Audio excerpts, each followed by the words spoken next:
पिछली वीडियो में मैंने आपको सिखाया था कि आप एक एयर राइफ़ल कैसे ख़रीद सकते हैं और इसे सेफ़ली कैसे यूज़ कर सकते हैं। पर आज की वीडियो में एक बहुत ही अलग टॉपिक डिस्कस करूँगा। हम अपनी सस्ती स्प्रिंग राइफ़ल में से या किसी भी स्प्रिंग राइफ़ल में से हम कैसे एक्यूरेसी मैक्सिमम निकाल सकते हैं। ये छोटे टिप्स एंड ट्रिक्स जो आपको बताऊँगा मैं, इससे अपनी एक्यूरेसी आप 50% से भी ऊपर बढ़ा सकते हैं। तो अब देखते रहिए।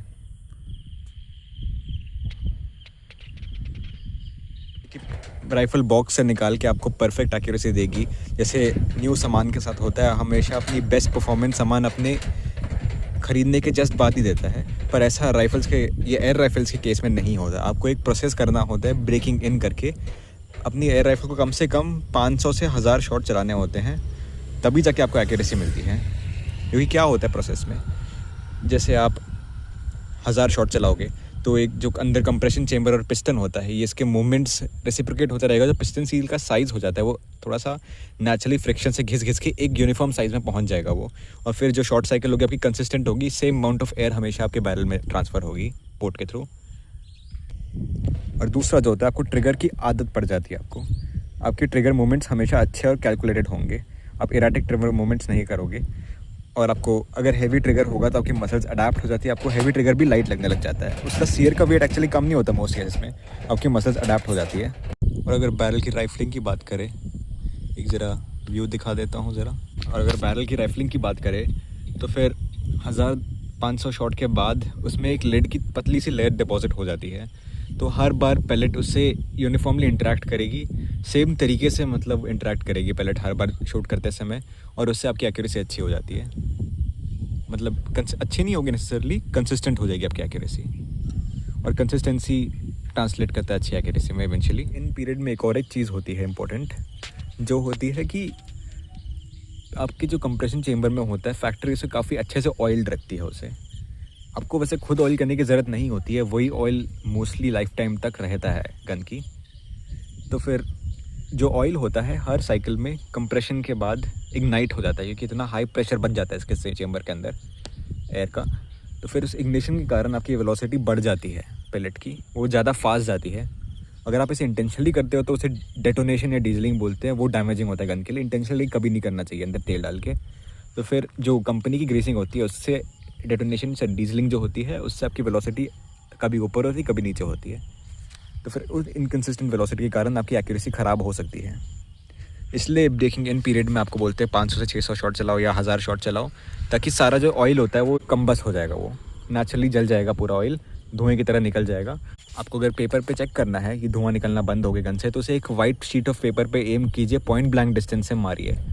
पीछे की तरफ कोई सॉफ्ट टारगेट होना चाहिए, और अगर पेपर पे काला काला धुआं जमा हो गया हो तब आपको पता चल जाता है कि इस पर डीजलिंग हल्की सी हो रही है।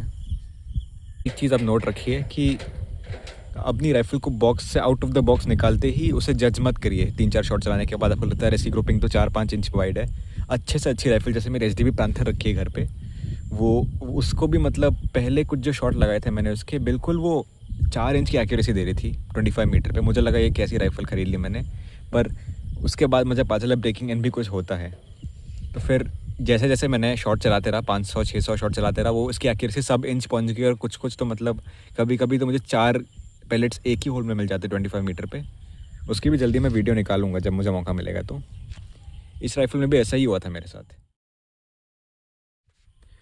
ब्रेकिंग इन प्रोसेस के बाद जो सबसे सेकेंड इंपॉर्टेंट चीज़ जो होती है वो है होल्ड। आप किस तरह से अपनी राइफल को पकड़े।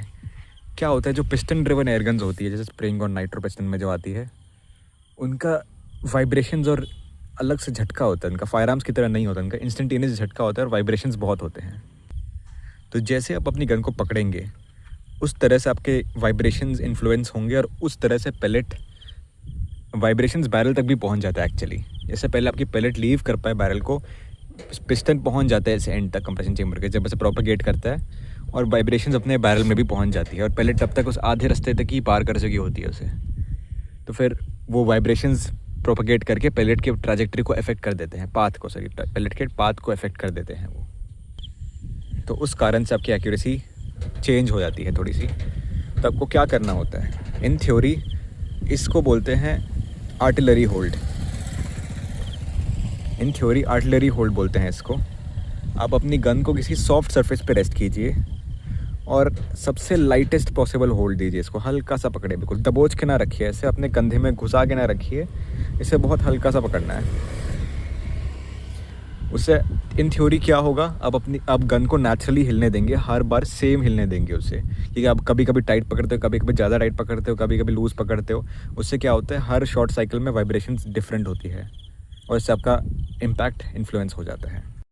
आर्टिलरी होल्ड एक तरीका होता है, पर हर राइफ़ल को आपको एक चीज़ याद रखनी है, इंपॉर्टेंट चीज़, कि हर राइफ़ल को आर्टिलरी होल्ड पसंद नहीं आता। जैसे HDB-35 को बिल्कुल भी पसंद नहीं है। मुझे 1 इंच की ग्रुप मेरी थी 10 मीटर पे आर्टिलरी होल्ड के साथ, उसके लिए वीडियो भी बनाऊंगा मैं आगे। कंक्लूजन है कि आपको अपनी एयर राइफल के साथ एक्सपेरिमेंट ज़रूर करना चाहिए। ख़रीदने के बाद ब्रेकिंग इन पीरियड ख़त्म कर लो, उसके बाद सारे डिफरेंट होल्ड्स ट्राई करो कि कैसे बीच में हाथ रख के राइफल उस पर रखोगे तब कैसी एक्यूरेसी आएगी, कंपेयर करना साइड बाय साइड वैसे। और उसके बाद आप निकाल के देखो ग्रुपिंग कैसी ग्रुपिंग आती है, और फिर आप देख लो मार्क्समैन स्टैंस वाली, उसमें भी काफ़ी स्टेबिलिटी मिलती है, उससे ग्रुपिंग कैसी आती है और ऑफ हैंड कैसी आती है ग्रुपिंग, आप सब कंपेयर कर लिया कीजिए। फिर artillery hold in a nutshell होगा, अपनी एयर राइफल को लाइट से लाइट पकड़ना, सॉफ्ट कुशन सरफेस पर रखना, बिल्कुल सॉफ्ट सरफेस पे, ताकि same amount of vibration same तरीके से गन हिले हर शॉट पे। इसलिए कॉम्पिटिटिव शूटर्स यूजुअली PCB में इन्वेस्ट करते हैं, क्योंकि वो स्प्रिंगर की तरह ऐसे इनकन्सिस्टेंट नहीं होती, वो वाइब्रेशंस में बेसिकली ना के बराबर होते हैं, ऐसा लगता है खिलौना चला रहे हो, उतना कम वाइब्रेशन होता है। अब जो हमने होल्ड्स का डिस्कशन कर लिया है, हम बात करेंगे पैलेट सिलेक्शन की। आपको ढूंढना होता है कि आपकी राइफ़ल को कौन सी स्पेसिफिक ब्रांड ऑफ पैलेट पसंद आएगा, क्योंकि हर पैलेट क्या होता है, और आपकी गन की राइफलिंग के साथ जो ग्रूव्स होते हैं बैरल में, उसके साथ यूनिकली इंटरेक्ट करेगा, उसी से एक्यूरेसी डिटरमाइन होती है। अगर आपको पेपर पे अच्छी एक्यूरेसी चाहिए, खासकर कॉम्पिटिटिव शूटिंग और या लॉन्ग रेंज शूटिंग के लिए, तो फिर आपको अपनी पैलेट्स की स्कर्ट्स को भी इंस्पेक्ट करना चाहिए, कि कुछ स्कर्ट्स आपको बेंट मिलती है, डैमेज मिलती है, ऐसे पिचकी हुई रहती है कुछ स्कर्ट्स।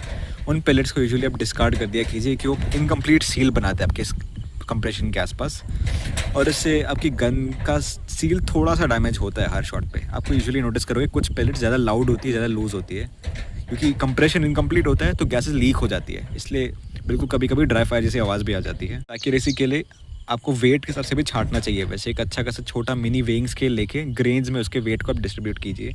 अगर आपकी स्केल रीडिंग्स एक्यूरेट ना हो तो 4-5 रीडिंग्स ले एक पैलेट के, उसका एवरेज निकाल के उसे छांट दीजिए।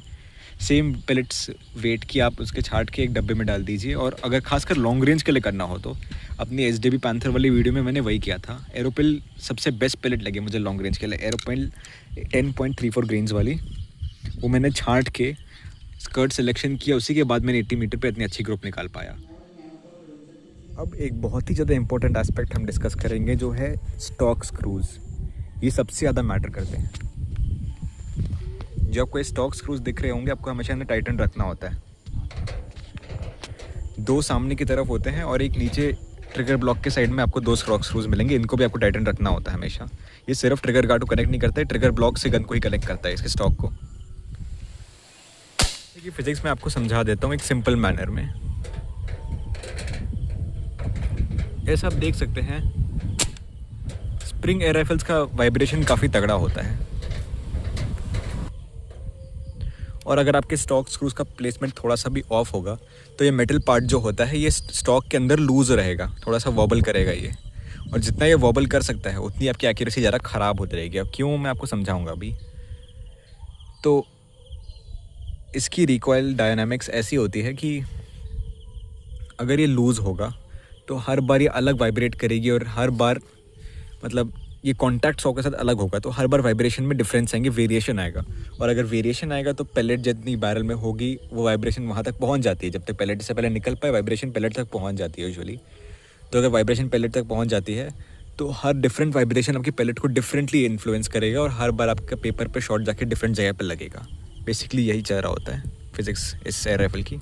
तो याद रखिए, स्टॉक स्क्रूज को टाइटन रखना पैरामाउंट होता है हमेशा से टाइटन ही रखिए। हमने मैकेनिकल फंडामेंटल्स मोस्टली कवर कर दिए, एक ज़रा मैं शूटर फंडामेंटल भी ऐड कर देता हूँ इसमें, एक और वेरिएबल जो आप कंट्रोल पूरी तरह कर सकते हो। वैसे आपका ट्रिगर स्क्वीज़ कैसा है ये मैंने पिछली वीडियो में डिस्कस किया था, पर इसमें भी एक बार ज़रा ब्रीफली डिस्कस कर ही देता हूँ। आपको ट्रिगर स्क्वीज़ डिलिब्रेट करना चाहिए, कभी भी रश्ड या स्लैप नहीं होना चाहिए ट्रिगर पे, और जर्क नहीं करना चाहिए ऐसे हिलाना। स्क्वीज़ हमेशा धीरे और डिलिब्रेट होना चाहिए, धीरे धीरे आपको आराम से दबाना हो जब तक ब्रेक ना कर जाए राइफल आपकी। इस गन में वैसे सेकंड स्टेज नहीं है, फर्स्ट स्टेज ट्रिगर ही है। मैं आपको दिखाता हूँ ज़रा ट्रिगर मूवमेंट कैसे करना होता है। अब दिखने में गुड ट्रिगर मूवमेंट यूजुअली ऐसा दिखता है।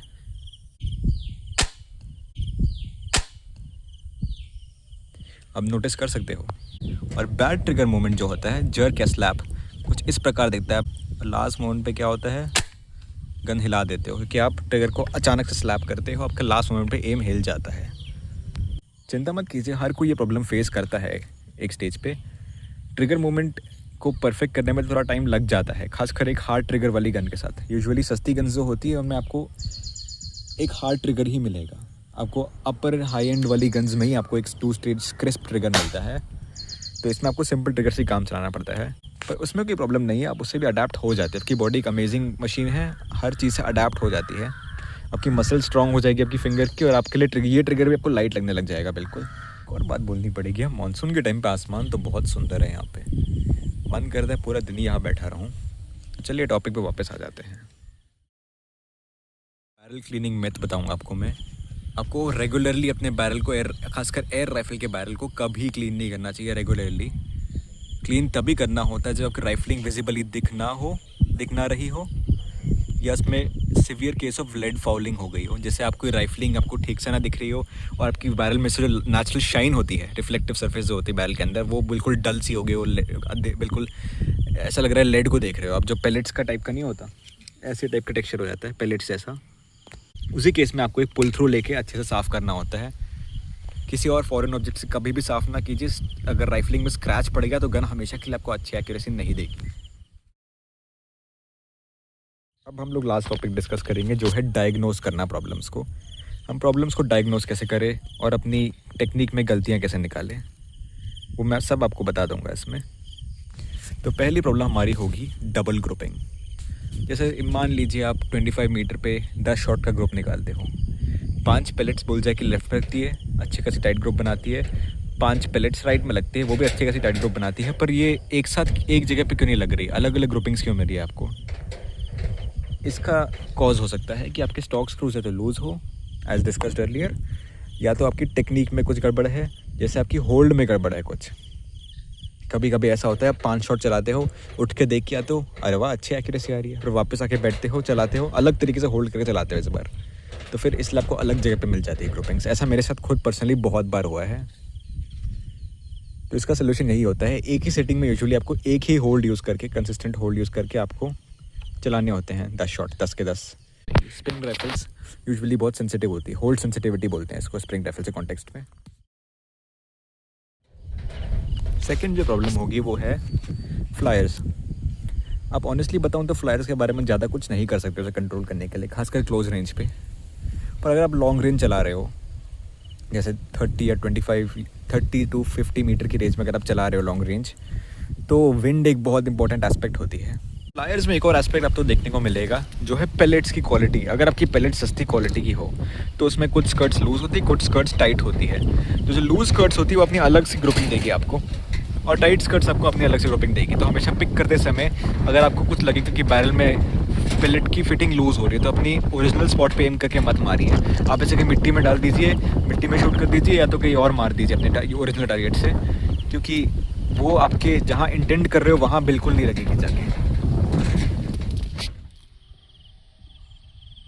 अब विंडलेस डे पे सेशन अपना शूटिंग का कर रहे होते हो और बीच में अचानक से हवा पकड़ लेती है, तो आपको वेट करना पड़ेगा हवा कब उस डायरेक्शन में फ़्लो करना बंद कर देगी।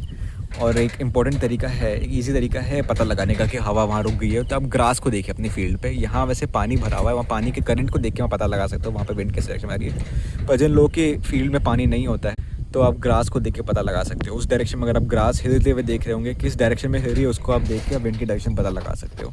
इन नटशल मैंने बताया कि फ्लायर्स एक प्रोबेबिलिस्टिक चीज़ होती है, आप इसको चेंज करने के लिए ज़्यादा कुछ नहीं कर सकते हो, पर विंड एक इंपॉर्टेंट फैक्टर होगा लॉन्ग रेंज पे खासकर।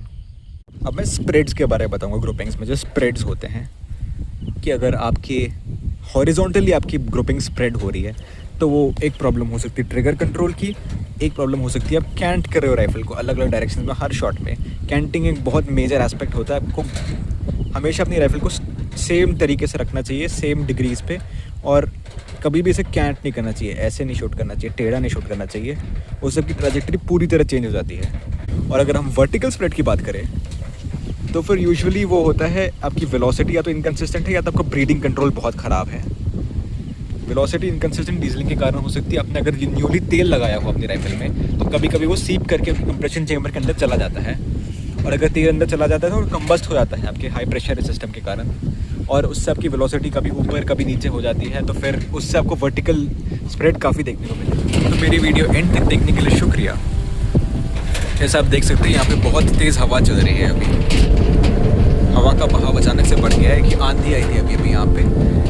अपना मैं पूरा किट लेके ज़रा यहाँ से निकल लेता, इससे पहले बारिश शुरू हो जाए।